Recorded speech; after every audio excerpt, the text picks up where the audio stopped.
Bak tanaman, viral Bupati Pidi timbun warga di tanah lalu disiram air, biar apa? Aksi Bupati Pidi, Aceh, Roni Ahmad alias Abu Syik baru-baru ini menghebohkan warganet. Pasalnya, ia tampak menyiram seorang warga yang tertimbun di tanah dengan air. Momen ini viral setelah videonya beredar luas di media sosial, salah satunya seperti yang dibagikan akun Instagram @memomedsos. Hingga berita ini dipublikasikan, video itu sedikitnya telah disaksikan 22.000 kali. Dalam video berdurasi 15 detik itu, seluruh tubuh seorang pria ditimbun di dalam tanah, kecuali kepalanya. Ia kemudian disiram dengan air dari atas oleh Bupati Abu Syik yang mengenakan seragam dinasnya. Usut punya usut, Abu Syik ternyata sedang melakukan pengobatan tradisional.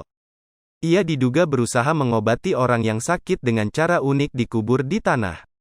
Abu Syik tampak membawa sebuah ceret berwarna emas berisi air.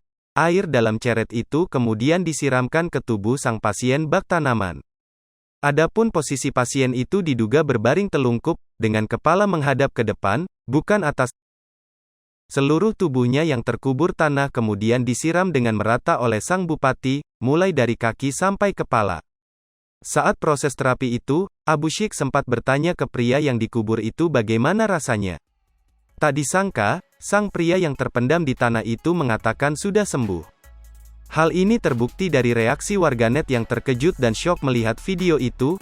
Mereka juga menuliskan beragam komentar kocak sampai terheran-heran dengan pengobatan anti-mainstream ala Bupati Pidi.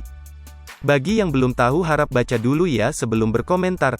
Ini ditimbun bukan di pasir biasa, ini pasir pink dari anak sungai Bukit Bintang.